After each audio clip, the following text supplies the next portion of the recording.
하나님 말씀 누가복음 9장 28절에서 36절까지 있는 말씀을 제가 봉독합니다. 이 말씀을 하신 후 8일쯤 되어 예수께서 베드로와 요한과 야고보를 데리고 기도하시러 산에 올라가사 기도하실 때에 용모가 변화되고 그 옷이 휘어져 광채가 나더라.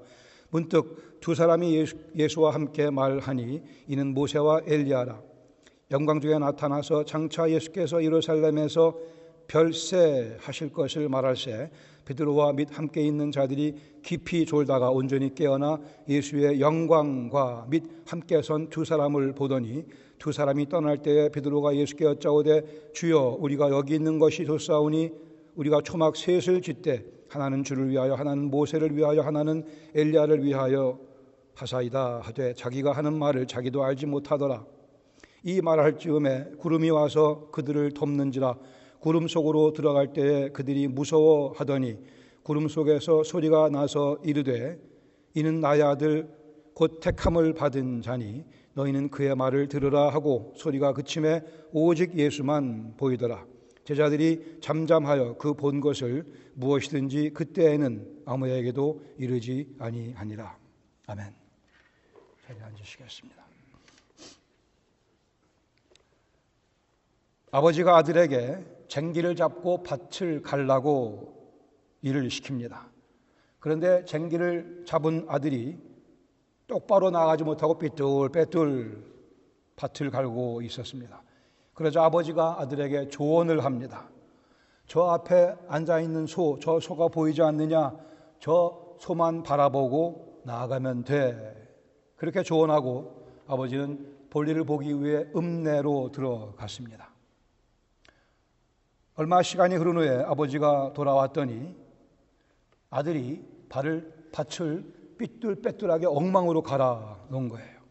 아버지가 꾸지람을 합니다. 어떻게 엉망으로 밭을 갈아 놨느냐. 그러자 아들이 억울하다는 듯이 아버지에게 항변합니다. 아버지 말씀대로 저는 저 소만 바라보고 갔습니다. 저 소가 움직이는 대로 계속 따라갔습니다. 이렇게 항변했다고 합니다.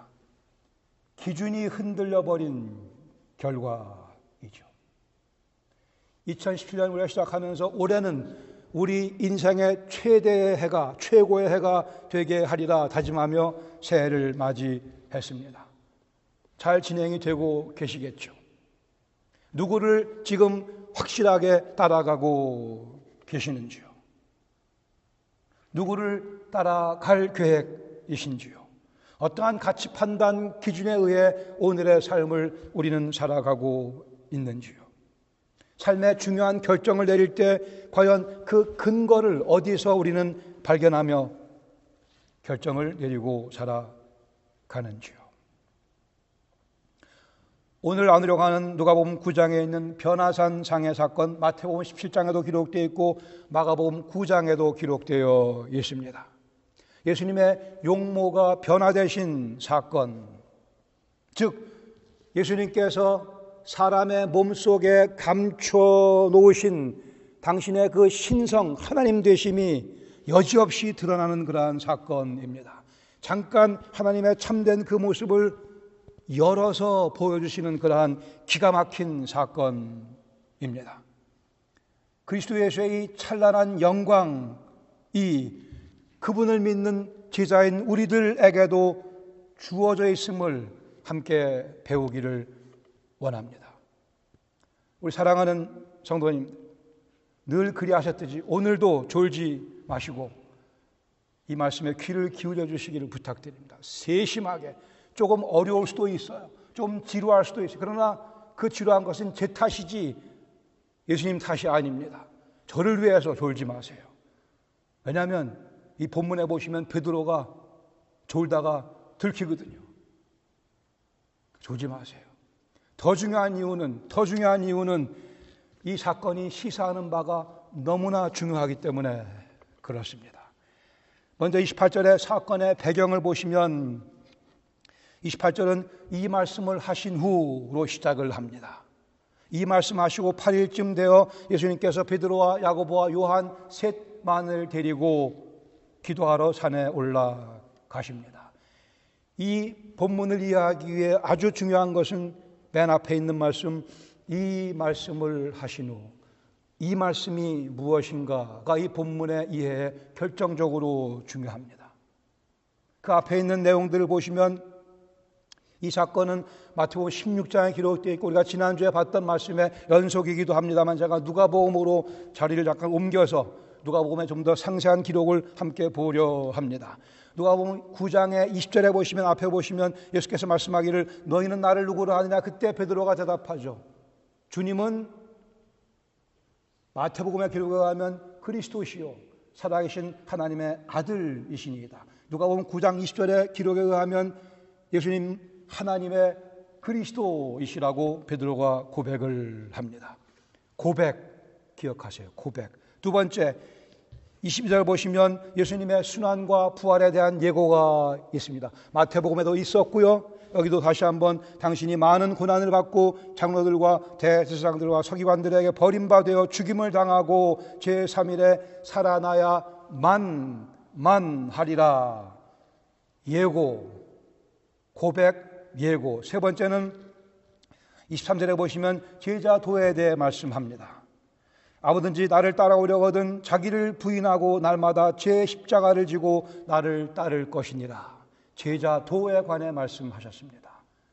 기억하세요. 고백이 있었고 베드로의 고백이 있었고 예수님의 순환 및 부활 예고가 있었고 제자 도에 대한 가르침이 있었고 이 세 주제로 말씀하시고 난 후에 약 8일쯤 되어 예수님께서 베드로와 야고보와 요한을 데리고 기도하러 산에 올라가십니다. 그런데 그 27절에 보시면 이런 말씀을 주님께서 하셨어요.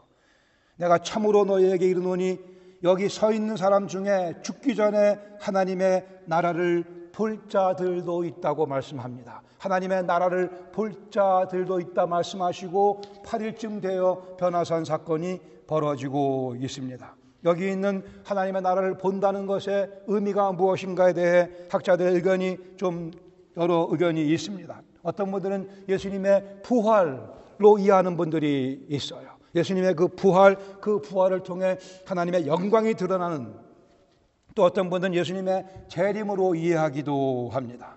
또 어떤 분들은 예루살렘 멸망으로 본 학자들도 있고요. 또 어떤 분들은 바로 오늘 우리가 보려고 하는 사건, 변화산상에서 예수님의 용모가 변화됨으로 하나님 되시는 모습을 보여주는 사건이라고 이해하기도 합니다. 그러나 아마 가장 적절한 이해는 지금 제가 말씀드린 모든 것들을 다 묶어서 이제 변화산상에서 당신이 하나님 되신 모습 보여주시며 이제 곧 십자가에 죽으시고 부활하시고 승천하시며 당신의 영광을 드러내시며 하는 이 모든 사건의 시작을 알리는 그 시작을 여기 있는 사람들 가운데 볼 자가 있다고 말씀하신 것으로 이해를 합니다. 여기 나타난 산은 다볼산으로 보는 경우도 있고 메론산으로 보는 경우도 있고 헐몬산으로 보는 경우도 있습니다. 아마 헐몬산이라고 한다면 약 2700m 정도의 높이, 즉 우리 조국에 있는 백두산과 비슷한 높이의 산에 주님께서 기도하러 가셨습니다. 29절에 보시면 기도하실 때 예수님의 용모가, 얼굴이 변하는 것을 기록합니다. 기도하실 때 용모가 변화되고 그 옷이 휘어져 광채가 나더라. 여기 하나님 아버지와 영적인 교제를 나누시는 그 상황 가운데, 그 과정 중에 예수님의 용모가 변화되어 하나님의 본래의 모습을 잠깐 보여주고 계십니다. 지금 제가 이 말씀 드린 것 엄청난 사건입니다. 생각해 보세요. 예수님께서 사람의 몸으로 우리를 찾아오셨습니다. 찌르면 만져지고 아프기도 하신 연약한 사람의 몸에 당신의 신성을, 하나님 되심을, 디비니티를 다 꾸겨 넣어 이 속에 집어넣어 오셨어요. 이 사건 가운데 용모가 변화되면서 잠깐 하나님의 참 본래의 그 모습을 잠깐 보여주시는 그러한 사건입니다. 광채가 나더라. 번개와 같이 번쩍거리는 섬광, 이것이 계속해서 바라고 있는 그러한 상황입니다. 누가는 옷이 휘어졌다라고 표현을 하고 있어요. 워낙 예수님의 광채가 워낙 엄청나니까 광채가 옷을 막 뚫고 나오는, 옷까지도 빛이 날 만큼 하나님의 영광의 빛을 있는 그대로 잠깐 보여주시는 사건입니다. 그때 모세와 엘리야가 등장을 하며 예수님과 대화를 나누죠. 30절에 보시면 산상회담의 참석자 문득 두 사람 모세와 엘리야가 등장합니다. 왜 하필이면 모세와 엘리야인가? 구약을 대표하는 두 인물로 우리가 이해를 합니다. 모세는 하나님께 율법을 받아 율법을 이스라엘에게 전해준 사람이었죠. 그 율법을 통하여 하나님께서는 이스라엘을 새로운 예배 공동체로 구성하십니다. 애굽의 속박에 있다가 그들을 구원해 내심으로 해서 새로운 여호와 하나님을 예배하는 예배 공동체를 모세를 통해 율법을 주심을 통해 그 새로운 공동체, 즉 이스라엘에게 하나님의 백성이라고 하는 그러한 아이덴티티를, 정체성을 확인시켜 주셨습니다. 모세는 그러기에 하나님의 백성을 이끌어낸 지도자입니다. 우리 예수님은 모세와 같이 당신의 핏값을 주고 교회를 구성하심으로 해서 새로운 하나님의 백성을 창출해 내시는 그 예수님이십니다. 그런 면에 모세와 예수님 사이에 병행되는 그러한 요소가 있어요. 교회라고 하는 새로운 하나님의 백성 공동체를 예수님께서 이제 창출해 내실 겁니다. 우리 지난주에 봤던 것과 마찬가지로 이 반석 위에 내가 내 교회를 앞으로 세울 것이라 말씀하셨듯이요. 예수님께서는 모세 율법이 아닌 새로운 율법, 즉 그리스도의 법, 즉 생명의 성령의 법을 우리에게 주시며 새로운 예배 공동체 교회를 만들어내시게 됩니다. 엘리야는 죽음을 보지 않고 하늘로 들림받아 올라갔죠. 엘리야는 이스라엘 백성들에게는 오실 메시아에 관한 소망과 아주 밀접한 관계를 갖고 있던 선지자였습니다.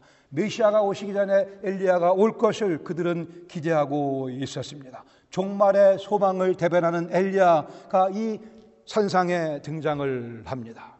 그리고는 세 분이 함께 대화를 나누고 있습니다. 예수님께서는 바로 그들이 고대하던 소망의 대상 메시아 당신이십니다. 여기에 구약이 한 발짝 성큼 더 발전해 나가는, 구약의 약속이 실현되기 위해 성큼 한 발짝 더 전진해 나가는 그러한 분위기가 여기 묘사되고 있죠. 모세와 엘리야, 예수님의 메시아의 오심을 준비하는 의미에서 예수님의 오심을 알리며 그 예수님의 사역의 완성이 곧 이루어질 것을 알리는 그런 의미에서 구약을 대표하는 두 인물입니다. 31절 그 산상회담의 내용이 기록되어 있죠. 영광중에 나서 장차 예수께서 예루살렘에서 별세하실 것, 이것이 회담 내용의 주 내용이었습니다. 별세라고 되어 있는 표현이요, 한자 그대로 세상을 떠나다, departure, 떠나는 것을 의미합니다. 원어에는 exodus라고 되어 있습니다. exodus, 우리가 구약 성경 출애굽기 exodus 같은 그 헬라어로 되어 있습니다. 예수님께서 이 땅을 떠나 하늘로 되돌아가실 것에 대해 말씀하고 있습니다. 예수님 하늘로 되돌아가시기 위해서는 당신의 죽으심, 십자가상의 죽으심이 전제되어지고 그다음에 장사 지낸 바 되었다가 사흘 만에 부활하시는 사건이 전제되어 있습니다. 그래 부활의 영광을 받으시고는 영광의 승천을 하실 것을 이 산상회담에서 주제로 디스커스했다, 토론했다라고 되어 있습니다. 여기 별세라고 되어 있는 표현 꼭 기억하세요. 원어로 뭐라고요? 엑소더스, 세상을 떠나 당신의 본래의 영광의 보좌로 되돌아가실 사건에 관해서 그 사건은 죽으심과 부활을 전제로 하고 있다고 하는 사실입니다. 32절에 우리 주인공 베드로가 깊이 졸다가 결정적인 순간에 깨어나는 것을 보게 됩니다. 온전히 깨어나 예수의 영광을 보게 되며 함께 있는 두 사람을 보게 됩니다. 졸다가 온전히 깨어, 아마도 이 사건이 벌어지는 시간은 밤이었다고 생각이 됩니다. 꼭 결정적인 시각에 그러나 눈을 뜨고 마는 우리 베드로, 중요한 것은 놓치지 않고 보니 감사하죠. 한국 가면 제가 참 기이한 현상을 보게 됩니다. 밤에 지하철을 타면 대부분 다들 자요. 자다가 제가 내릴 때가 되면 딱 일어나서 내리더라고요. 대단한 분들이죠. 저는 기억에 어릴 때 중고등부 수양 같은 데 가면 기도회 시간에 꼭 졸아요. 라면 먹을 때 되면 또 딱 깨서 라면을 막 먹잖아요. 우리가 베드로의 후예인 것 같습니다. 어쨌든 중요한 것은 놓쳐서는 안 되는 광경을 베드로가 힘이 깊이 졸다가 깨어서 보게. 그리고는 베드로니까 한마디 안 할 수가 없으니까 한마디 하죠. 모세 엘리야가 떠날 때쯤 되니까 베드로가 껴듭니다. 주여, 우리가 여기 있는 것이 좋사오니. 이 유명한 말을 남기게 돼요. 주여, 우리가 여기 있는 것이 참 좋사오니. 이 표현 가운데는 한편으로 긍정적인 측면이 있는가 하면 또한 부정적인 측면도 있습니다. 오늘은 긍정적인 측면을 같이 우리가 보려고 합니다. 그는 초막 셋 지을 것을 제안을 합니다. 예수님 모세 엘리야를 위하여. 그 얘기는 뭐예요? 여기가 좋사오니 여기에 계속해서 머물러 있고 싶다라는 거죠. 여기에 계속 있고 싶다고 하는. 그러나 말씀하기를 베드로 자기가 하는 말의 의미를 자기도 모른다 그랬어요. 아마도 엄청난 충격적인 영적 황홀경 속에 베드로가 빠져 있는 것으로 여겨집니다. 엄청난 사건을 목격했습니다. 예수님의 영광, 그 옆에 모세와 엘리야. 글쎄요, 모세와 엘리야가 인지 어떻게 베드로가 알았는가? 나중에 가서 물어보죠. 저는 답이 없습니다. 모세 이렇게 써갖고 왔는지 모르죠. 이름표를. 엘리야 이렇게 썼는지 모르겠지만. 어쨌든 이 엄청난 상황 가운데 베드로가 너무 좋긴 좋으니까 주여 여기 있는 것이 좋사오니 여기 계속 머무를 생각을, 이 영광스러운 분위기와 순간을 영원히 연장시키고 싶어하는 그러한 베드로의 모습을 발견하게 됩니다. 우리 본문 가운데 교훈 함께 나누기를 원합니다. 엑소더스, 별세, 이 세상을 떠나 다시 본래의 자리로 돌아가실 그 얘기를 나누고 계시는 예수님, 영광스러운 당신의 본래의 모습을 보여주고 계시는 예수님. 이것이 이 사건의 가장 중요한 포인트입니다. 예수님은 찬란한 영광의 하나님이시라고 하는 사실입니다. 이것을 보여주시기 위해 정말 우리가 가장 좋은 카메라가 있어서 그때 찍어야 되는 광경이 이것이었어요. 정말 가장 멋진 코닥 모먼트였습니다. 예수님께서 영광을 잠깐 보여주시는 사건이었습니다. 어떤 분이 골프를 치러 갔는데 드라이버를 딱 쳤는데 이게 휙 훅이 나갖고서 러프에 떨어졌어요. 열심히 걸어가서 봤더니만 거기 개미 집이 있고 수천 마리의 개미가 있는데 거기 자기 공이 딱 떨어져 있는 거예요. 두 번째 아이언샷 넘버 6 아이언 6번을 딱 잡고 스윙을 했습니다. 근데 공이 그대로 그 자리에 있어 헛쳤어요. 그 사이에 애꿎은 개미만 몇십 마리 그냥 죽어버리고 말았어요. 다시 또 폼을 가다 놓고 또 한 번 휘둘렀는데 역시 또 공은 그대로 있고 옆에 개미만 수십 마리 또 죽었어요. 개미들이 난리가 났어요. 큰일 났다. 이 무슨 갑자기 웬 공격이냐고 도망가야 돼. 어떻게 어디로 도망가냐. 막 우왕좌왕하고 있을 때 한 리더를 자처하는 개미가 나섰어요. 다 나를 따라오라 그랬어요. 나를 따라오면 살 수 있다. 어디로 가냐 했더니 개미 하는 얘기가 우리 모두 다 저 공 위로 올라가면 된다 그랬어요. 그 개미들의 운명이 어떻게 되는지는 모르죠. 세 번째 맞췄을 것 같은데. 우리는 누구를 따라가며 인생을 살아가고 있습니까? 혼자 가는 분들도 있어요. 그냥 혼자 인생 가는 분들도 있지만 본문에 나타나고 있는 예수 그리스도 찬란한 영광의 하나님, 우리 그 예수님이 우리 인생의 리더이십니다. 그분을 따라가야 안전하며 그분을 따라가야 정말 재미있고 그 예수님 따라가야 인생 살만한 가치가 있습니다. 그분께서 우리에게 만족감을 계속 부어 주십니다. 나누고 싶은 교훈의 내용은 이겁니다. 영광스러운 제자의 특권은 영광의 그리스도께서 주십니다. 제가 영광.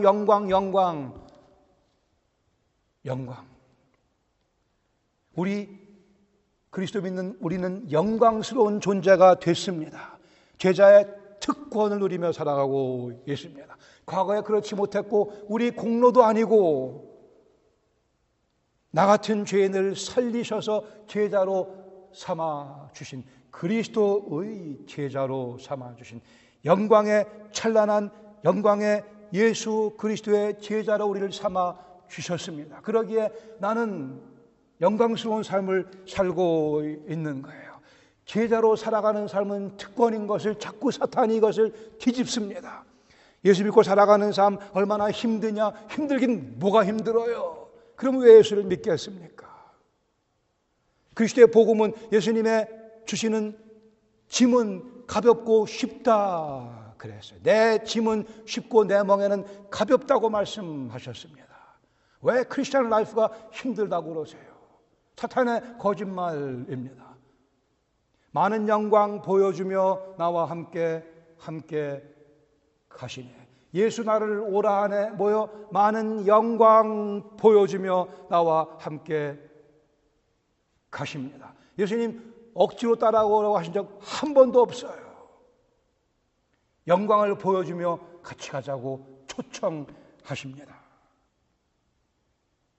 이 사건은 특별한 기적을 행하신 사건이 아니지만 그러나 어떤 기적보다 더 무게감이 있는 사건입니다. 즉 당신이 하나님 되시는 모습을 그냥 적나라하게 직접적으로 보여주신 사건입니다.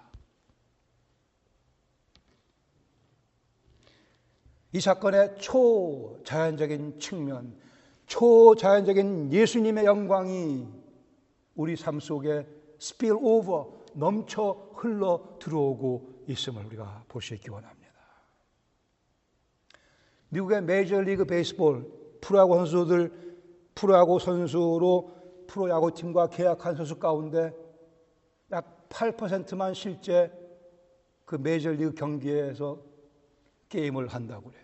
즉 92%는 그 프로팀의 선수로 등록이 됐고 계약이 됐고 월급도 받지만 그러나 한 번도 가서 게임에 직접 참여해서 배팅을 해보지 못하고 그냥 선수 생활을 마친다고 합니다. 그러나 안타까운 것은 많은 그리스도인들이 예수님 믿었는데 분명히 그리스도를 주로 고백했음에도 불구하고 그리스도의 제자로서의 삶이 특권적인 삶인 것을 모르는 채 이것이 부담으로 힘들어 끌려가는 그러한 모습으로 살고 있지 않나 하는 우려가 있습니다. 베드로가 처음 예수님 따르는 발걸음 시작했을 때 우리가 누가복음 5장에서 본 것과 마찬가지로 모든 것을 버려두고 예수를 따르는 발걸음을 시작하지 않았습니까? 그때 잡은 엄청난 많은 수의 고기도 다 버려두고 배도 뒤로 하고 베드로 수산 그 가게 이름이 뭐죠? 베드로 수산 있잖아요. 그거 다 버리고 왜요? 예수님이 너무나 멋있으니까 예수님의 매력에 매료되어 따라간 거예요. 억지로 한 거 아니었습니다. 아, 예수님 너무나 멋있으시구나. 대단하시구나. 그래 따라갔습니다. 이분은 참 하나님이시구나. 전지하신 분이시고 주권의 하나님이시고 창조주시구나. 그래 발걸음 시작하지 않았습니까? 물 위를 걷는 사건이요. 마태복음 14장에서 예수님 물 위를 걸어오시는 모습 보고 베드로가 뭐라고 그래? 오 주님이시군요. 확인하고 난 다음에 그 멋진 주님 모습 보고는 주님이시군요. 주님이시니까 주님이 명하시면 허락하시면 저도 물 위를 능히 걸을 수 있다고 그 멋진 믿음을 번뜩거리면서 물 위를 걷기 시작을 하지 않았어요. 예수님의 그 멋진 모습에 매료되어 베드로는 물 위를 감히 걷는 발걸음을 옮겼던 겁니다. 우리는 예수님이 어떤 분이신가를 아는 만큼 그분의 아름다움을 경험하는 만큼 제자다운 삶을 살 수 있으며 제자로서 자랑스러운 삶을 살아갈 수 있게 됩니다. 우리가 죄악을 그냥 발로 걷어 살 수 있는 이유는 하나님이신 예수님의 그 찬란하신 모습 때문에 그런 거예요. 우리 중에 누가 죄를 좋아하지 않는 사람이 어디 있어요? 다 죄를 좋아하지만 그러나 그 죄를 발로 걷어찰 수 있는 이유는 우리 주님께서 너무나 영광스러운 찬란하신 분이시기에 그분의 광채를 보며 나도 그 광채 속에 나도 함께 들어가야지. 마태복음은 이 사건을 기록하면서 예수님께서 그들 앞에서 변형되사 그 얼굴이 해같이 빛나며 옷이 빛과 같이 희어졌다라고 설명을 합니다. 이 설명을 보세요. 얼굴이 해같이라 그랬습니다. 사람의 말로 다 표현할 수 없기에 기껏해야 해같이 우리가 경험하는 가장 밝은 것인 해같이. 마가는 그 옷이 광채가 나며 세상에서 빨래하는 자가 그렇게 희귀할 수 없을 만큼 매우 희어졌더라. 마가가 자기네 집이 세탁소였는지 모르죠. 마가의 머릿속에 든 생각은 아무리 열심히 빨고 빨아도 이보다 더 희게 멋지게는 못한다. 여호와 하나님이신 성자 하나님 예수 그리스도의 영광의 빛. 여기서 조심할 것이 하나 있습니다.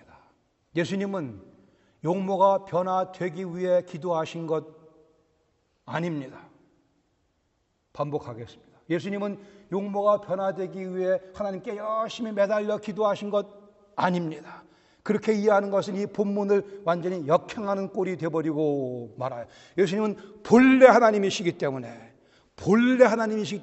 당신의 모습을 이 휴먼 바디에 인간의 육체 속에 감추고 계시던 그분께서 잠깐 열어 보여주신 것이라고요. 예수님께서 길을 쓰고 막 길을 모아서 그런 거 아니고요.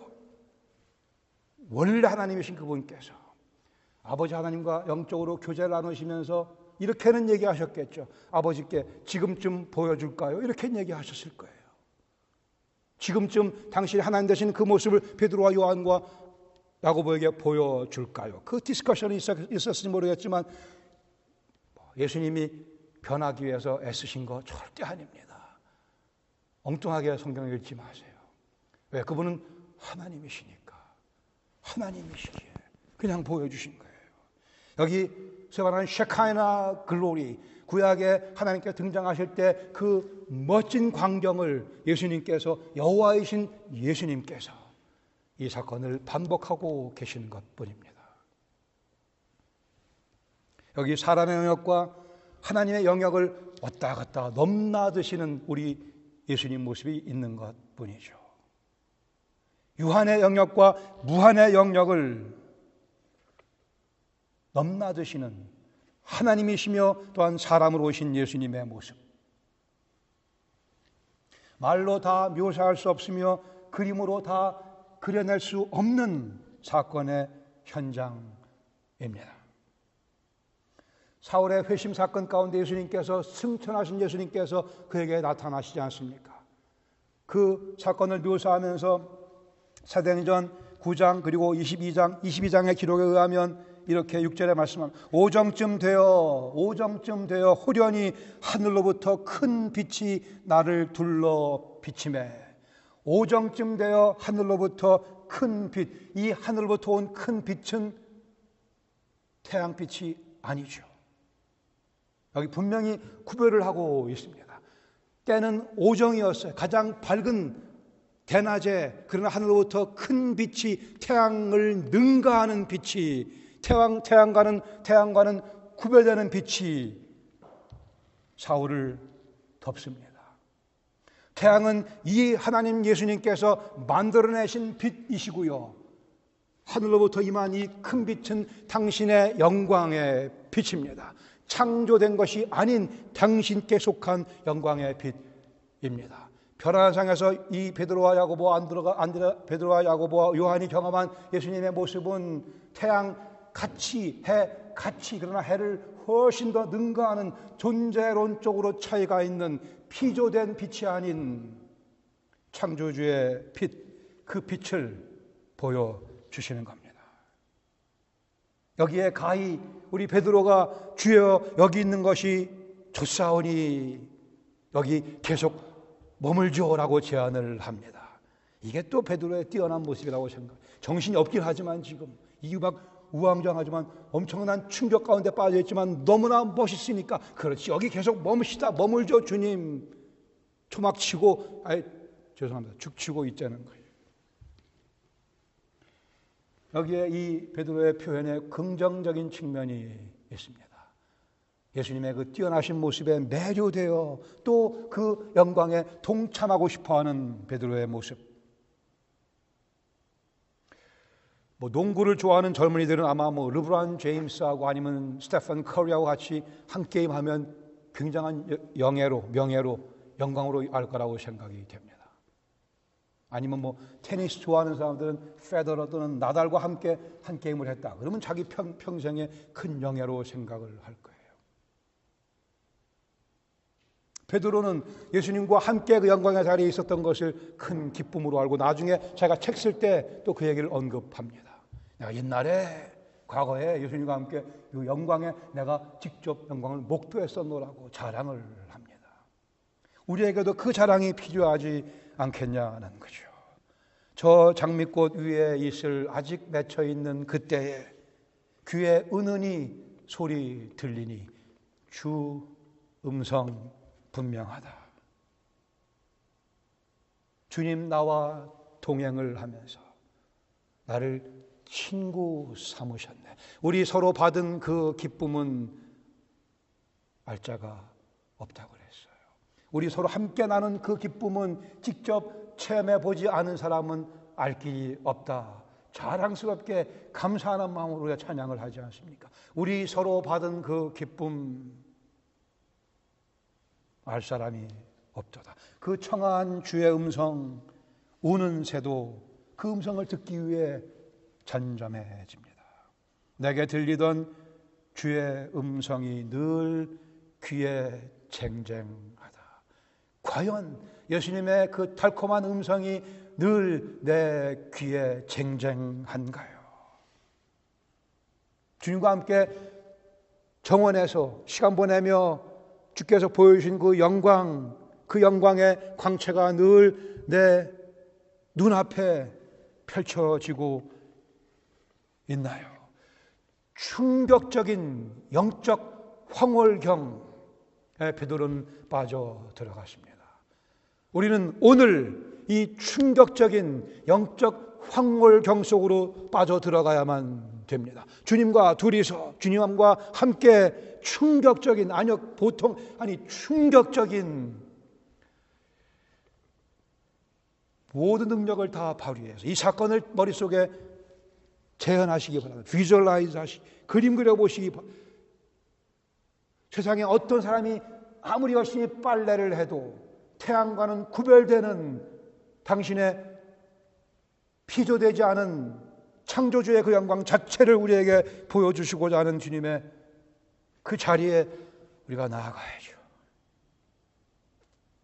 오늘 살아가는 내 인생은 영광스러운 제자의 삶입니다. 그 이유는 우리 주님께서 영광스러운 분이시기 때문에요. 이것을 자꾸 가치를 전락시키려고 애써서는 안 될 거예요. 용모가 변화하신 하나님 예수 그리스도 지금 영광의 보좌에 앉으셔서 우리의 삶을 살피고 계시며 우리의 삶을 지도하고 계십니다. 우리의 삶을 지도하기 원하십니다.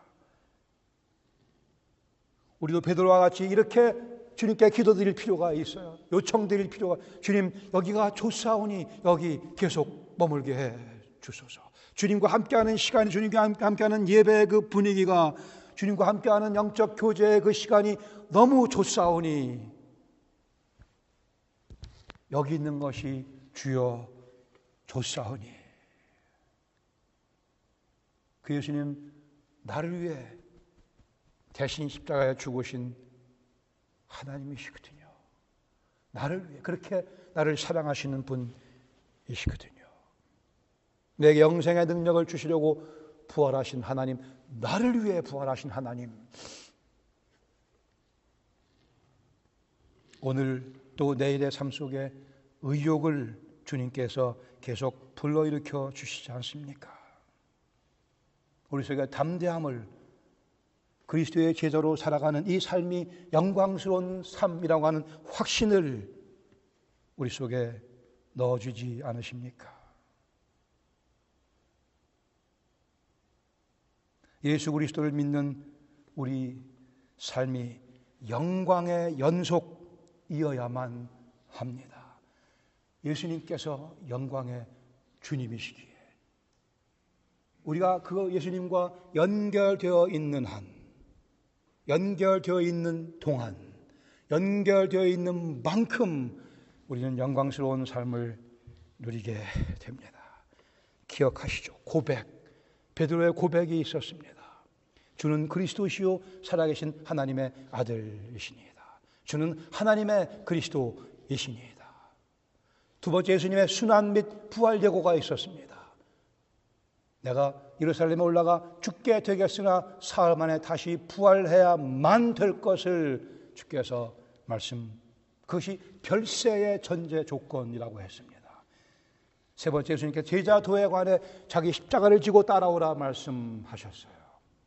우리가 다음 주에 좀 더 자세히 또 이 말씀을 언급하겠지만 이 세 개의 고백, 예고, 제자도, 그리고 말씀하기를 너희 가운데 하나님 나라가 영광 가운데 임하는 것을 볼 자도 있다고 말씀하시고 이 사건을 주님께서 연출해 내셨습니다. 당신의 숨겨져 있는 하나님의 모습을 열어 보여주셨습니다. 주님의 이 모습을 뚫어지게 바라보는 우리가 이 모습을 깊이 묵상하는 우리가 과연 우리의 고백이 더 확신에 찬 고백으로 바뀌는 것을 경험하게 될 것입니다. 십자가를 자랑하며 부활의 능력을 오늘 내 것으로 활용하며 살아가는 삶을 살 수 있게 될 것입니다. 능히 즐거운 마음으로 제 십자가를 지고 주님을 따라가는 삶을 살 수 있게 될 것입니다. 우리 생각과 우리 표현 가운데서 예수 믿고 살아가는 삶이 어렵다, 힘들다 이런 말을 제거할 수 있기를 원합니다. 영광의 주님께서 부르시며 많은 영광 보여주며 나와 함께 가시네. 주와 함께 보냈던 그 시간, 우리 서로 받은 그 기쁨은 알 사람이 없도다. The joy we shared as we tarry there, none other has ever known. 모르는 사람은 모르는, 아는 사람은 아는 거예요.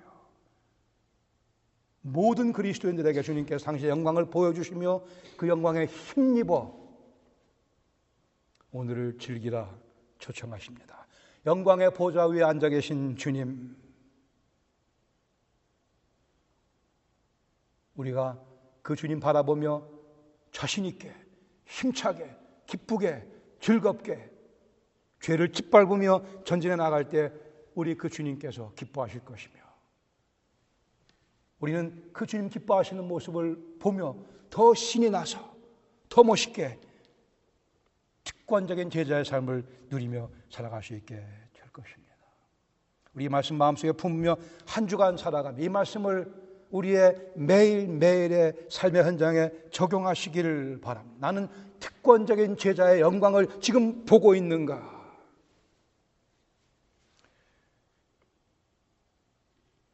그래, 우리 주님을 기쁘시게 해드리는 이제 우리 차례입니다. 우리가 우리 주님을 기쁘시게 해드릴 차례. 그 한 주간 될 수 있기를 주님의 이름으로 축원합니다. 같이 기도하겠습니다.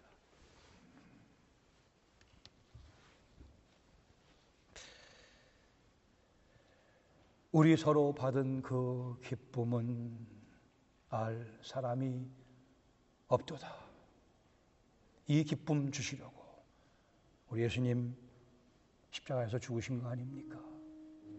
이 기쁨에 감히 우리가 참여할 수 있게 해주시려고 우리 주님 우리를 위해 부활하셨고 영생을 선물로 주셨습니다. 청한 주님의 음성 내 귀에 늘 쟁쟁한가 확인하십시다. 주님의 그 영광의 모습이 우리 인생을 영광스러운 인생으로 뒷받침해 주고 있습니다. 할렐루야.